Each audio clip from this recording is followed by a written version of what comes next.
Hello student. इस video में हम लोग कक्षा 10 का मैथ का previous year question paper solve करेंगे जो पेपर कोड है 822 IB 2024 का है। इस पेपर का बहुविकल्पी प्रश्न और क्वेश्चन नंबर 1 और क्वेश्चन नंबर 2 के जितने भी सवाल दिए गए थे उनको सॉल्व करवा दिया गया है। इस वीडियो में हम लोग 6 नंबर वाले क्वेश्चन जितने भी दिए गए हैं उनको सॉल्व करेंगे। तो आइए देखते हैं।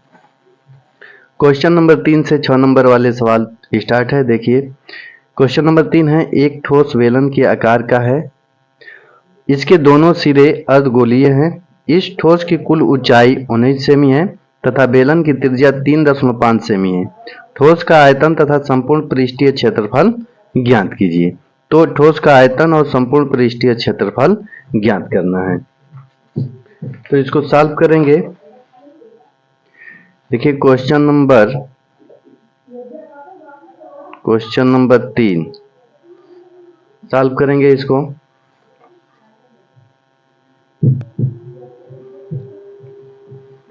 फिगर बना लेते हैं। फिगर बनाएंगे तो एक बेलन बना लेते हैं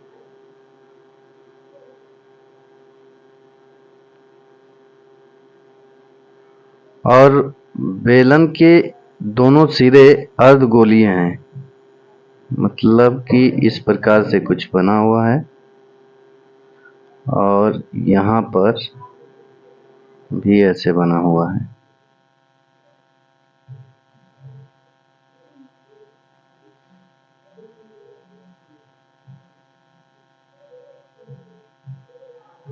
अब इसमें देखिए दिया है कुल ऊंचाई, तो यहाँ पर लिख लेते हैं, सॉल्व करेंगे। कुल ऊंचाई,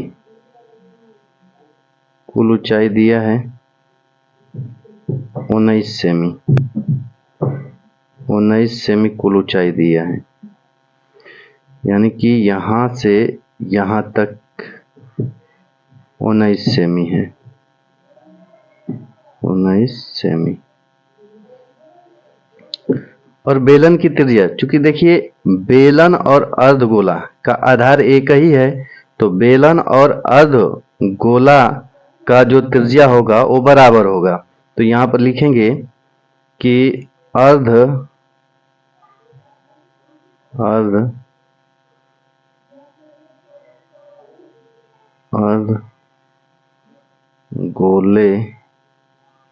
का त्रिज्या,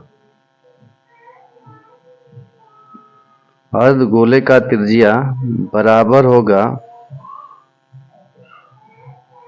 बेलन का त्रिज्या। बेलन का त्रिज्या कितना हो जाएगा, R मान लेते हैं, तो R बराबर 3.5 सेमी होगा। अब यहाँ से बेलन की ऊंचाई निकाल लेते हैं। देखिए ये त्रिज्या यहाँ से यहाँ तक दे दिया है 3.5, और यहाँ से यहाँ तक भी 3.5 है, तो ये भी 3.5 हो जाएगा। अब 3.5 इधर से हटा देंगे और 3.5 इधर से हटा देंगे तो कितना हट जाएगा, 3 3 6 7 19 में से 7 घटा देंगे तो ये बेलन का ऊंचाई निकल जाएगा, यानी कि 7 घटाएंगे तो 12 सेमी ये बेलन का ऊंचाई निकल जाएगा। तो बेलन का ऊंचाई कितना होगा, बेलन का ऊंचाई, बेलन का ऊंचाई H बराबर 12 सेमी। अब ठोस का आयतन, ठोस का आयतन,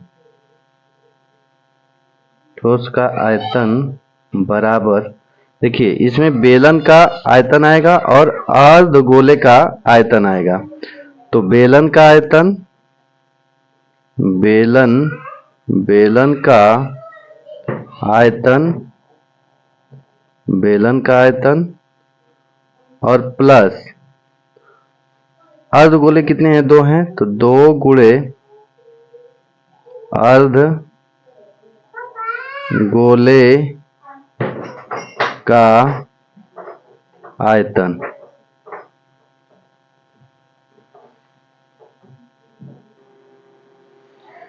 अब सूत्र लिखते हैं। बेलन का आयतन का जो सूत्र होगा पाई आर स्क्वायर एच और प्लस ये हो गया 2, और अर्धगोले का आयतन का सूत्र होता है 2/3 पाई आर क्यू होता है। अब इसको सॉल्व करेंगे तो यहां से देखिए पाई आर कॉमन ले लेते हैं, पाई आर स्क्वायर कॉमन हो जाएगा, तो यहाँ पर बचेगा एच प्लस यहाँ पर बच जाएगा 4, ये 2 दूना के 4/3 और एक आर बचेगा यहाँ पर आर। अब मान रख देते हैं। मान रखेंगे तो पाई का मान रख दीजिए, पाई 22/7, आर स्क्वायर मतलब 3.5 का स्क्वायर करेंगे, यानी इसको 2 बार लिख दें स्क्वायर है तो, और h का मान 12 है प्लस 4/3 गुणे r का मान है 3.5। अब इसको सॉल्व कर देंगे। इसको सॉल्व करेंगे तो यहाँ से इसको कटा देते हैं, 7 × 35 0.5, 0.5 का इसमें गुणा करेंगे तो 110 होगा, और एक अंक पर दशमलव लगा देंगे, यानी 11.0 गुणे 3.5, और इसको सॉल्व करेंगे तो ये हो गया 12 प्लस 4 का इसमें गुणा करेंगे, 5 के 20, 4 3 12, 12 और 2 14 हो जाएगा, एक अंक पर दशमलव, और ये 3। इसमें अब गुणा करेंगे तो 11 × 5 = 55, 11 × 3 = 33, 38 हो जाएगा, और यहाँ पर एलसीएम ले लें तो एलसीएम लेंगे तो 12 × 3 = 36 प्लस ये 14/3, तो ये हो जाएगा 38.5 गुणे, और इसको जोड़ेंगे तो हो जाएगा ये 50/3। अब इसको सॉल्व कर देते हैं, गुणा करके 3 से भाग कर देंगे, तो गुणा करते हैं, ये हो जाएगा 50 25, और 8 5 40, 40 2 42, और 5 3 15, 15 और 4 19, और ये 0 है तो 0/3, एक अंक पर दशमलव, एक अंक पर दशमलव। अब भाग कर देंगे, भाग करेंगे तो 3 छक 18 होगा, 3 छक 18, और 3 चौके 12, 3 एकम 3 हो जाएगा, 2 बच गया, दशमलव लगेगा, 3 छक 18 और 2 बचेगा, 3 छक 18, ऐसे रिपीट करेगा, ये आएगा सेमी क्यू। एक आंसर यही होगा। और इसमें संपूर्ण पृष्ठीय क्षेत्रफल भी निकालना है, तो उसको सॉल्व करते हैं। यहाँ पर लिखेंगे टोटल सरफेस एरिया बराबर, इसमें आ जाएगा बेलन का कर्व सरफेस एरिया, तो लिखेंगे curve surface area of cylinder, और plus curve surface area hemisphere, curve surface area of hemisphere.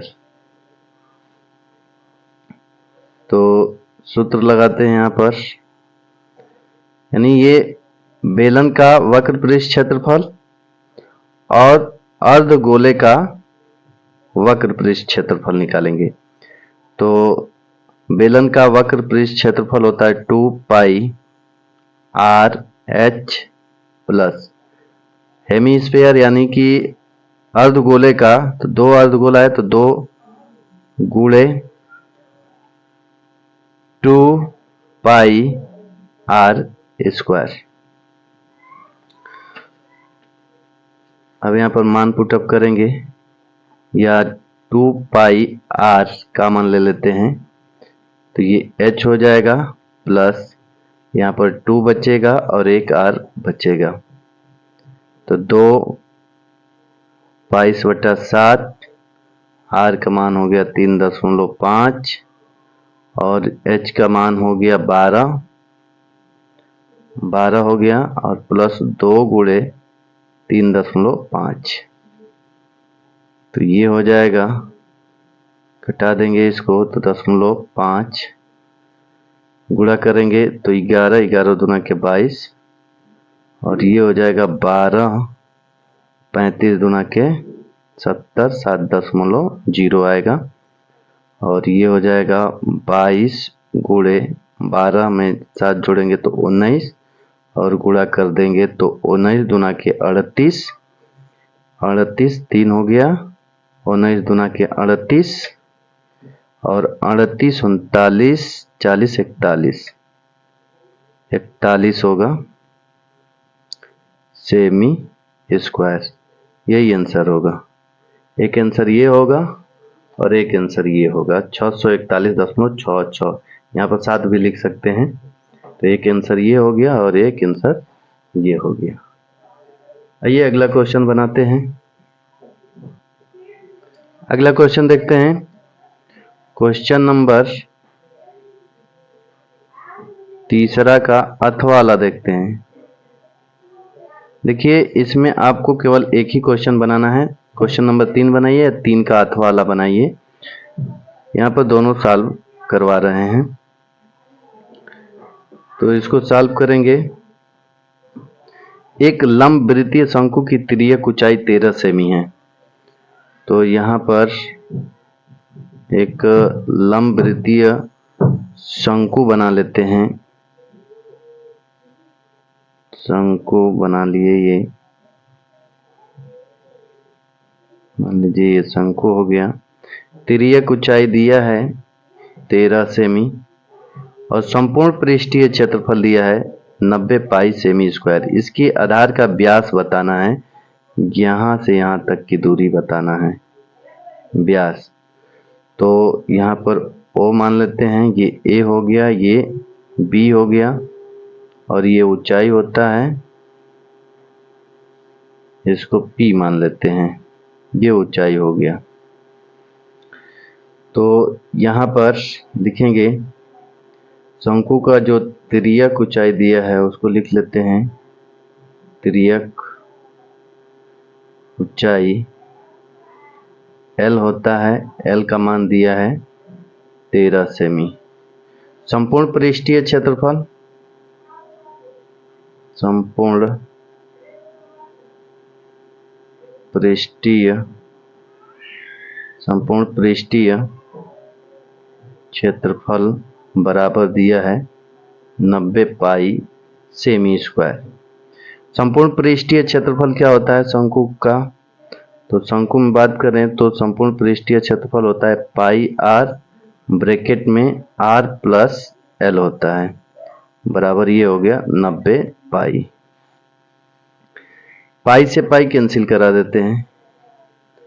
अब ये हो गया आर, आर का मान निकालना है तो आर हो गया आर प्लस एल का मान दिया है 13, 13 हो गया बराबर ये 90।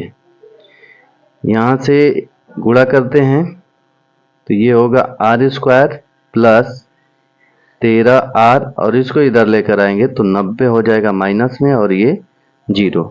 अब ये द्विघात समीकरण बन गया। तो द्विघात समीकरण ये 90 का फैक्टर बनाएंगे कि माइनस है तो 13 आना चाहिए। तो यहाँ पर बनेगा R square plus 18R minus 5R minus 90 बराबर ये 0 हो गया। यहाँ से कॉमन ले लेते हैं, R कॉमन आएगा तो R प्लस 18 और ये माइनस 5 कॉमन लेंगे तो R प्लस 18 बराबर ये 0 होगा। अब यहाँ से R प्लस 18 कॉमन होगा तो R माइनस 5 बराबर 0। अब यहाँ पर लिखेंगे यदि R प्लस 18 बराबर 0 हो तो R बराबर होगा माइनस 18, और चूंकि ये त्रिज्या है तो त्रिज्या माइनस में नहीं होगा, निगेटिव नहीं आएगा, तो इसलिए इसको लिख देते हैं अमान्य, क्योंकि त्रिज्या निगेटिव नहीं होगा, ऋणात्मक नहीं होगा। अब यहाँ पर लिखेंगे यदि R माइनस 5 बराबर 0 हो तो R बराबर 5, R बराबर 5, तो त्रिज्या कितना आ गया, 5 आ गया। तो यहाँ पर लिखेंगे व्यास बराबर होता है 2R, यानी 2 गुणे त्रिज्या, तो ये 2 हो गया और त्रिज्या का मान 5 है तो ये हो जाएगा 5 दूना के 10, और ये सेमी में दिया है तो ये हो जाएगा सेमी, यही आंसर होगा 10 सेमी। आइए अगला क्वेश्चन देखते हैं। अगला question, question number 4।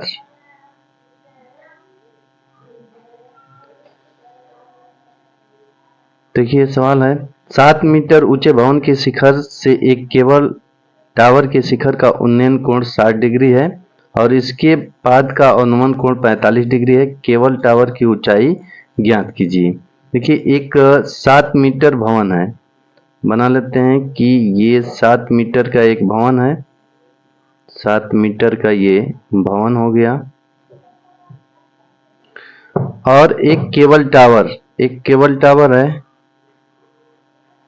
Cable tower मकान से बड़ा है, क्योंकि केबल टावर के शिखर का उन्नयन कोण 60 डिग्री बन रहा है इसके शिखर से। तो यहाँ पर इसको मान लेते हैं A, ये मान लेते हैं B, और ये C और D।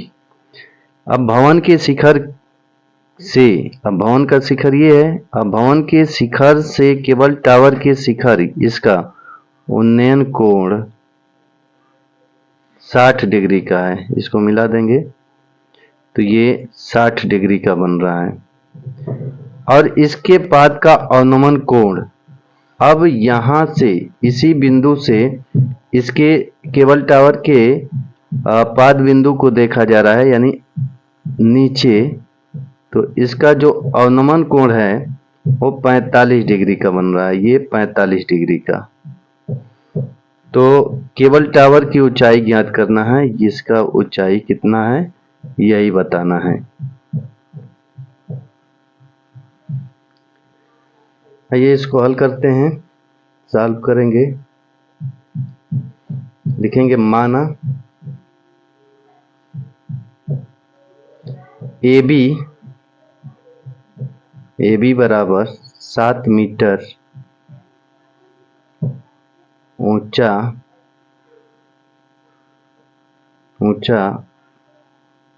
भवन है, और ये मान लेंगे कि CD बराबर H मीटर ऊंचा केबल टावर है, केबल टावर है, और यहां से इसका उन्नयन कोण 60 डिग्री है, तो इसको नाम दे देते हैं E। यहाँ पर लिख लेते हैं EBD, एंगल EBD बराबर 60 डिग्री। और यहाँ पर देखिए सी बी ई या B E C angle E B C बराबर होगा ये वाला कोण B C A, angle B C A बराबर होगा 45 डिग्री। क्यों बराबर होगा? एकांतर कोण से, एकांतर कोण से बराबर होगा। तो ये 45 है तो ये भी 45 होगा। अब इसको सॉल्व करते हैं। त्रिभुज सी ए बी में इसको मान लेते हैं यहां से यहां तक की दूरी x मीटर, ये x हो गया। तो यहां पर मेंशन कर दें सी ए बराबर x मीटर। तो त्रिभुज सी ए बी में इसमें बात करें तो tan 45 बराबर लंब बटे आधार, लंब कितना है 7, तो 7 बट्टे में आधार कितना है x, तो x हो गया। अब tan 45 का मान होता है 1, तो ये हो जाएगा 1, 7 बट्टे में x, क्रॉस गुणा करेंगे तो x बराबर 7 होगा, x बराबर 7 मीटर, यानी ये आ गया 7 मीटर। अब यहां से ये वाला त्रिभुज लेंगे तो इसमें बात कर लें तो सी ई की दूरी ए बी के बराबर होगा, क्योंकि ए बी का जो दूरी होगा वो सी ई के बराबर होगा। तो यहाँ पर लिख लेते हैं ये 7 मीटर है, यहाँ से यहाँ तक की दूरी 7 मीटर है। तो यहाँ से यहाँ तक की दूरी कितना होगा? तो टोटल में यानी h में से 7 हटा देंगे यानी घटा देंगे तो ये निकल कर आ जाएगा ED। तो ED यहाँ पर होगा h minus 7 metre, h minus 7 metre होगा। तो यहाँ पर अब लिखेंगे त्रिभुज BED में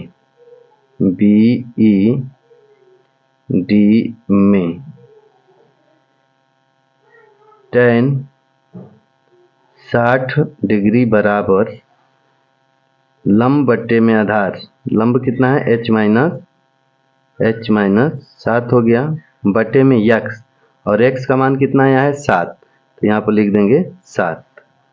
tan 60 का मान होता है रूट में 3 बराबर ये हो जाएगा h माइनस 7 बट्टे में 7 हो जाएगा। तिर्यक गुणा करेंगे तो ये होगा 7 रूट में 3 बराबर h माइनस 7 होगा। 7 को इधर करेंगे तो ये बनेगा 7 रूट में 3 प्लस 7 बराबर h। 7 यहाँ से कॉमन ले लेते हैं तो रूट में 3 प्लस 1 बराबर h होगा। इसको सीधा लिख दें तो h बराबर 7 रूट में 3 प्लस 1 मीटर, यही आंसर होगा।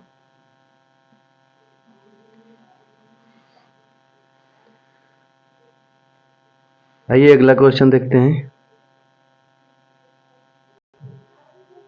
अगला क्वेश्चन देखते हैं, क्वेश्चन नंबर 4 का अथवा।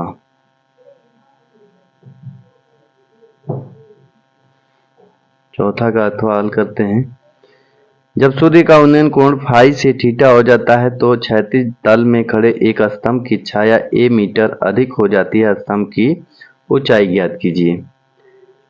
देखिए एक फिगर बनाएंगे तो ये एक स्तंभ हो गया और जब इसका उन्नयन कोण फाई से थीटा हो जाता है तो पहला कंडीशन बनाएं तो ये पहले स्थिति में इसका जो कोण है वो फाई है। फाई है और इसका ऊंचाई मान लेते हैं h है और पहले में इसका छाया की लंबाई x है, ये मान लेते हैं। अब फाई से थीटा हो जाता है तो उसकी छाया की लंबाई जो है ये बढ़ गई। अब ये वाला यहां से मिला देंगे तो ये जो उन्नयन कोण बनेगा वो थीटा बनेगा और ये जो लंबाई है वो a मीटर बढ़ गई है। इस पर नाम दे देते हैं, ये a है, ये b है, ये c है और ये पॉइंट जो है ये d है, ये पॉइंट d है। अब यहाँ पर लिखेंगे सॉल्व, लिखेंगे माना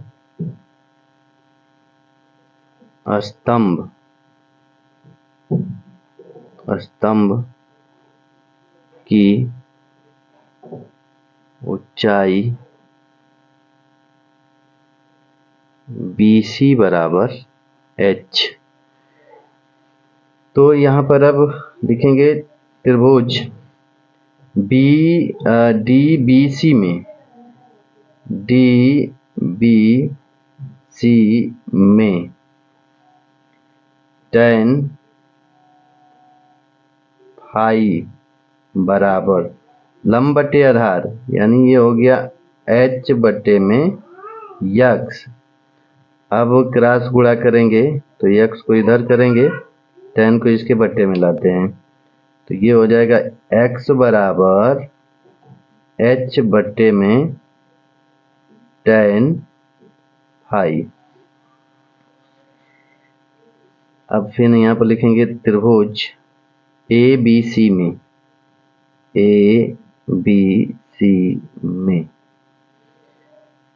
tan थीटा बराबर लंब हो गया h बटे में आधार यहाँ से यहाँ तक a प्लस x होगा। अब a प्लस x को यहाँ पर लिखते हैं और tan थीटा को इसके बट्टे में लेकर आते हैं। a प्लस x बराबर h बट्टे में tan थीटा। अब x का मान समीकरण नंबर 1 से पुटअप करते हैं। यहाँ पर ये x का मान है, समीकरण नंबर 1 मान लेते हैं। तो यहाँ पर लिखेंगे समीकरण x का मान रखने पर, समीकरण नंबर 1 से x का मान इसमें रख देते हैं तो ये होगा a प्लस x का मान है h बट्टे में tan फाई बराबर h बट्टे में ये है tan थीटा।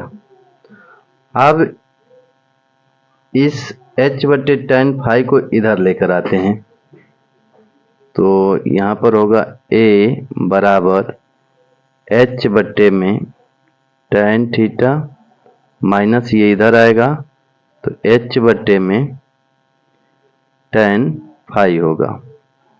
तो a बराबर यहाँ पर एलसीएम ले लेते हैं, tan theta minus into tan phi. tan theta से tan थीटा कैंसिल, इसका इसमें गुणा होगा तो h tan फाई और माइनस ये इससे कैंसिल तो इसका इसमें गुणा होगा तो h tan theta. h common ले लेते हैं, a बराबर h कॉमन लेंगे तो ये होगा tan phi minus tan theta बट्टे में tan theta into tan phi. इसका इसमें गुणा करते हैं तो ये होगा a tan theta into tan phi बराबर h tan phi minus tan theta. अब इसको इसके बट्टे में लेकर आते हैं तो h का मान मिलेगा a tan theta into tan phi बट्टे में ये आएगा tan phi minus tan theta बराबर h, और यही आंसर होगा। इसको सीधा लिखना चाहें तो सीधा लिख सकते हैं, h बराबर a tan theta into tan phi बट्टे में tan phi minus tan theta, यही आंसर होगा।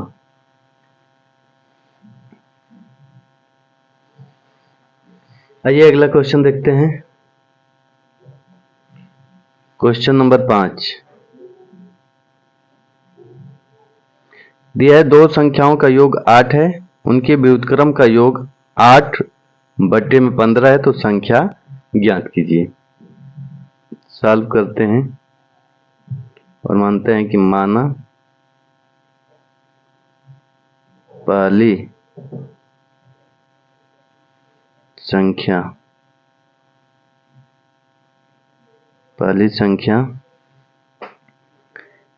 x, पहली संख्या बराबर x और दूसरी संख्या बराबर मान लेते हैं y। प्रश्नानुसार अकॉर्डिंग टू क्वेश्चन इनका योग x प्लस y कितना है, 8 है। दोनों का योग 8 है, समीकरण नंबर 1 हो गया। अब उनके व्युत्क्रम का योग, फिर इनके व्युत्क्रम का योग, व्युत्क्रम करेंगे यानी उल्टा करेंगे और योग करेंगे तो ये आएगा 8 बटे 15। तो संख्या ज्ञात कीजिए, तो संख्या ज्ञात करना है। अब यहां से देखिए, यहाँ पर एलसीएम लेंगे तो ये होगा y प्लस एक्स बट्टे में एक्स वाई बराबर 8 बट्टे में 15।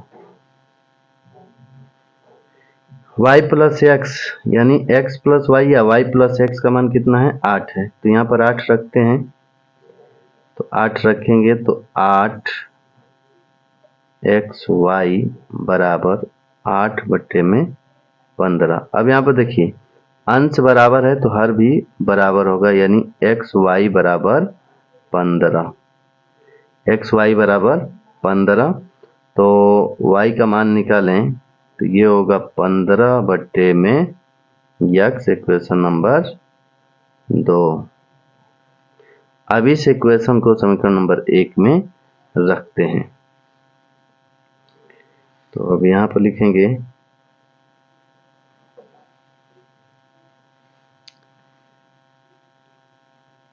x प्लस वाई की जगह पर लिखना है 15 बट्टे में x बराबर 8। गुणा करेंगे, एलसीएम लेकर इसको हल करेंगे, एक्स स्क्वायर प्लस ये होगा 15 बट्टे में x बराबर ये हो गया 8। क्रॉस गुणा करेंगे तो एक्स स्क्वायर प्लस 15 बराबर, इसका इसमें गुणा करेंगे तो ये होगा 8x। 8x को इधर लेकर आएंगे तो x square minus 8x plus 15 बराबर इधर होगा 0।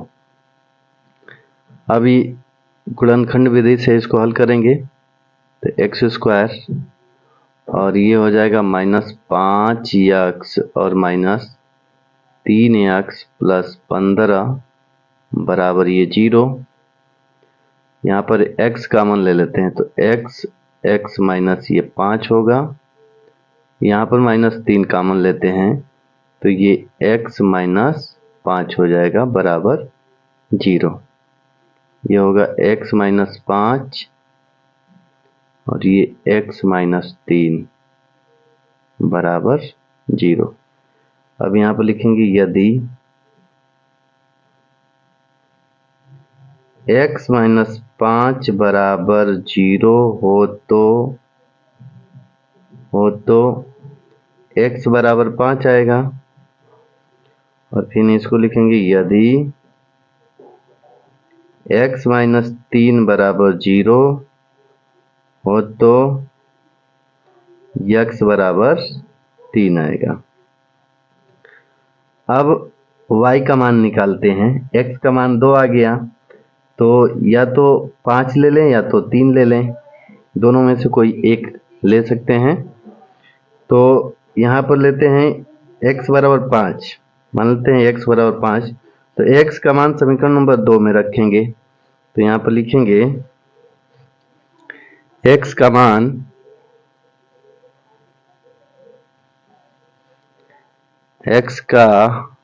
मान समीकरण 2 में रखने पर 2 में रखेंगे तो y बराबर है 15, हम बट्टे में x का मान 5 रखते हैं तो कितना होगा 5 3 15, या y का मान 3 x का मान 3 रखते हैं तो y का मान कितना आएगा, 3 रखेंगे तो 5 आएगा। तो पहली संख्या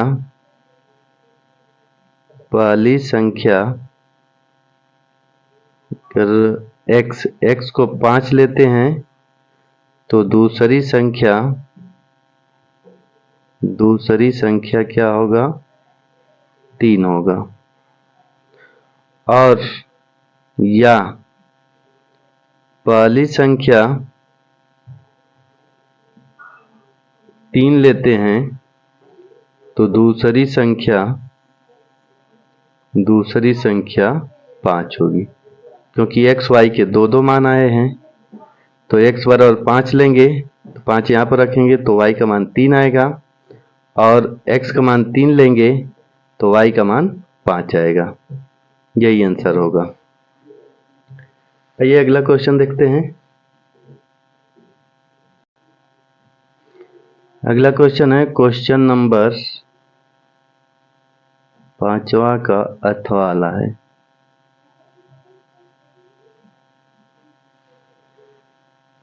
दो क्रमागत धनात्मक पूर्णांक ज्ञात कीजिए जिनके वर्गों का योग 365 है। सॉल्व करेंगे। मान लेते हैं माना पहली क्रमागत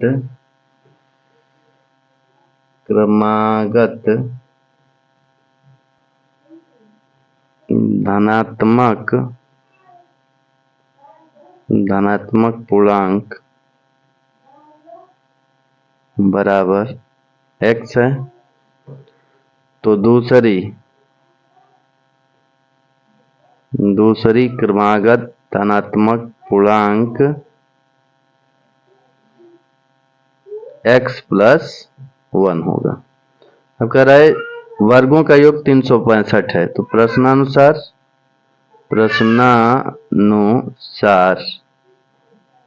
प्रश्नानुसार इन दोनों के वर्गों का योग, यानी वर्ग करेंगे तो x का वर्ग प्लस x प्लस 1 का वर्ग करेंगे तो 365 के बराबर आएगा।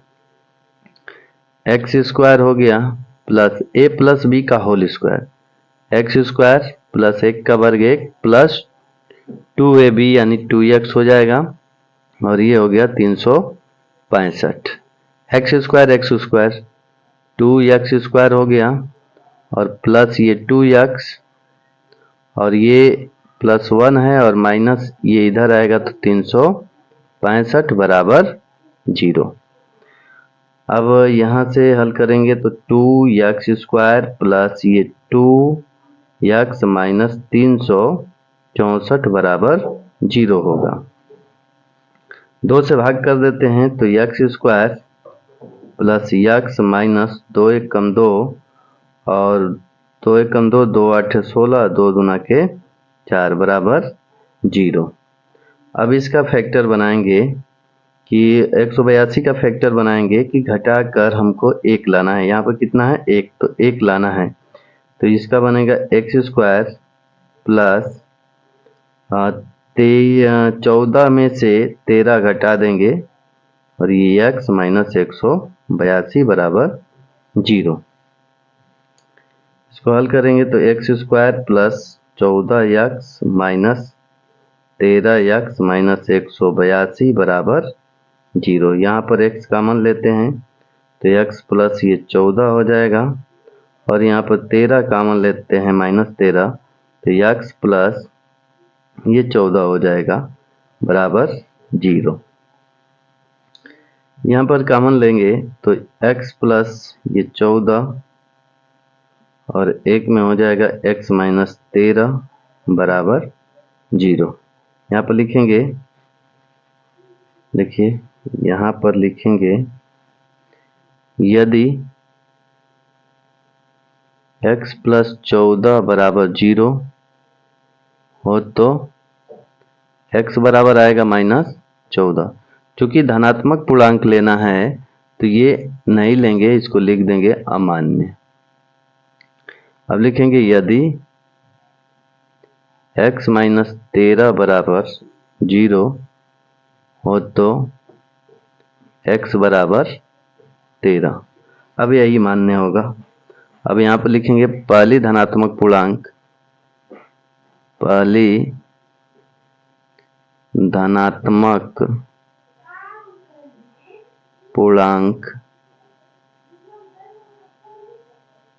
x है तो x का मान 13 है तो 13 और दूसरी